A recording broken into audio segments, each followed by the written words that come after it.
나눔가족 여러분, 요셉에게 꿈을 주신 분은 하나님이셨습니다. 그러나 그 꿈이 요셉의 형제들을 더욱 자극했고 그 꿈으로 인해 요셉의 고난은 시작됩니다. 양을 치고 있는 형들의 안부를 알아오라는 아버지의 심부름으로 요셉은 세겜을 거쳐 도단에 이르게 되죠. 멀리서 요셉이 오는 것을 본 형제들은 요셉을 향해서 꿈꾸는 자가 오는도다 라고 말합니다. 그러면서 요셉을 죽일 궁리를 하게 되죠. 하나님이 주신 꿈은 형들에게 분노와 증오의 이유가 되었습니다. 그리고 그들은 요셉의 살해를 제안하죠. 자, 그들을 죽여서 한 구덩이에 던지고 우리가 말하기를 악한 짐승이 그를 잡아먹었다 하자. 그 꿈이 어떻게 되는지를 우리가 볼 것이니라. 요셉의 형들은 이미 세겜의 주민들을 잔인하게 학살했던 전력을 가지고 있습니다. 그들이 집단적으로 합의한다면 소년 하나 해치우는 것 문제가 아니었겠죠. 그런데 요셉은 자신의 형제가 아닙니까? 더 큰 문제는 그는 하나님께 꿈을 받은 사람입니다. 꿈꾸는 일이 그들에게 조롱과 대상이 되어서 그들이 요셉을 죽여버린다면 그 꿈은 어떻게 이루어질 수 있겠습니까? 그런데 그 꿈이 어떻게 되는지 우리가 볼 것이니라 한번 해보자는 것입니다. 이들은 지금 자신들이 하나님을 선택한 자를 대적하고 있다는 사실을 알지 못하고 있죠. 이들은 하나님을 두려워하지 않습니다. 요셉에게 잔인한 보복을 감행하려 합니다. 그러나 여러분, 하나님은 이 형제들의 이런 악행과 보복도 사용하십니다. 그들은 꿈을 죽이고 꿈을 묻어버리려고 하고 있지만 하나님은 그들의 행동도 사용하셔서 그들을 구원해 내신다는 사실을 이들은 아직 알지 못합니다. 죽이고 속이고 형제를 팔아먹는 진흙탕 싸움이 연출됩니다. 그러나 그 흙탕물 속에서도 아랑곳하지 않고 진흙 속에서 영롱하게 피어나는 연꽃처럼 언약의 하나님은 그들의 정오와 보복의 씨줄과 날줄을 엮어서 구원의 밧줄로 만들어내십니다. 야곱의 잔혹한 가족사 속에서도 구원의 은혜를 거두어 가시지 않는 것입니다.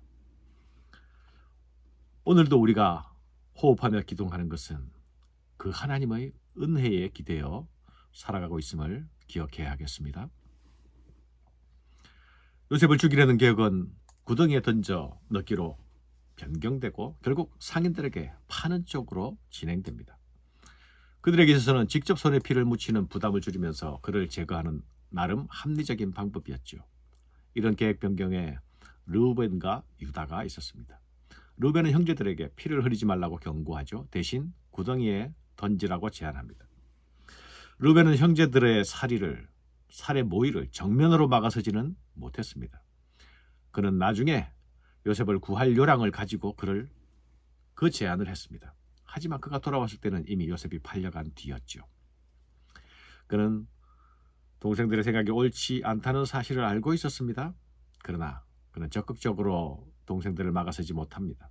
적극적으로 선을 행하지 못합니다. 결국 악의 흐름을 끊어내지 못했던 것입니다.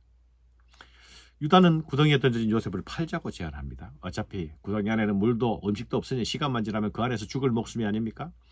죽이기보다는 살려서 자기 집단들 밖으로 내보내는 것, 그것이 갈등을 종식시키는 제안이었습니다. 형들은 그 제안에 동의하고 요셉은 애굽으로 팔려 나갑니다.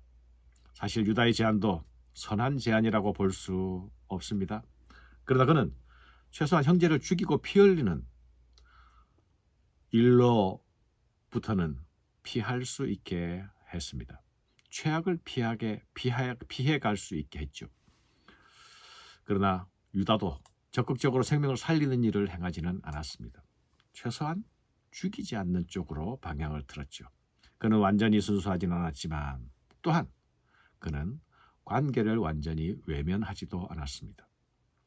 그것만으로도, 그 부족한 모습만으로도 생명이 살고 관계의 여지가 남게 됩니다. 미래를 위한 미세한 회복의 통로가 남아있게 된 것입니다. 형제들의 악행은 거짓으로 가려지고 있죠. 요셉의 옷에 염소의 피를 묻혀 그것을 야곱에게 가져다 줍니다. 피에 젖은 채색옷은 영락없는 요셉의 죽음의 징표가 됩니다. 사랑하는 아들을 잃은 야곱의 슬픔은 아무도 위로할 자가 없습니다. 자기 옷을 찢고 굵은 배로 허리를 동이고 오랫동안 애통해합니다. 그의 모든 자녀가 그를 위로하되 그가 그 위로를 받지 아니하여 이르되 내가 슬퍼하며 스올로 내려가 아들에게로 가리라 하고 그의 아버지가 그를 위하여 울었더라. 사랑하는 여러분, 야곱은 속이던 자가 아니었습니까? 그는 속이는 사건으로 도망자가 되었고 라반의 집에서 삼촌으로부터 속임의 고통을 오랫동안 겪었습니다. 그러나 그것으로 충분했지 못했던 것일까요? 그는 이제 아들들에 의해 속임을 당합니다. 염소 털로 아버지를 속였던 그 야곱이 이제 염소의 피로 아들들에게 속임을 당하지요. 그리고 그 속임의 고통은 결코 단 한순간의 고통일 수가 없었죠. 오랜 세월 동안 그의 가슴 깊은 곳에 남아서 사랑하는 아들을 가슴에 묻는 그 슬픔의 옹이로 남아있게 되었습니다. 사랑하는 여러분, 창세기 족장사는 거짓과 속임이라는 테마가 계속 이어지고 있습니다.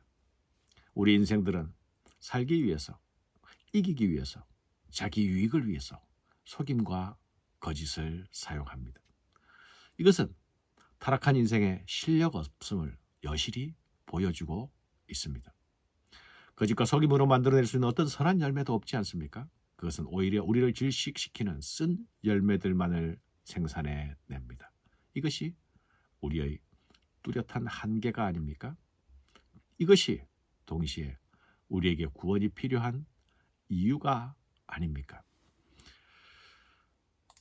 채색옷은 요셉의 지위와 특권의 상징이었죠.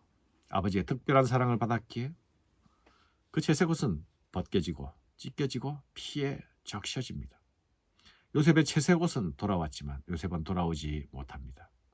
아비의 사랑은 이제 찢어지는 고통으로 변모합니다.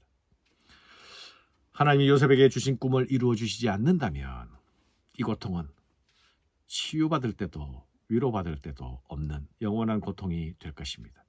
그러나 야곱이 자신의 마음 한편에 간직해 두었던 그 요셉의 꿈이 그를 이 고통의 지옥에서 건져낼 것입니다.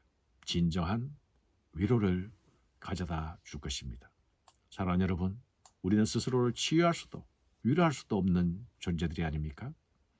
그렇기 때문에 주께서 우리의 위로자로 오셨습니다. 우리가 고통의 수렁 속에서 바라보아야 할 지점은 사람이 아니라 우리 주님이라는 사실을 기억해야 하겠습니다. 감사합니다.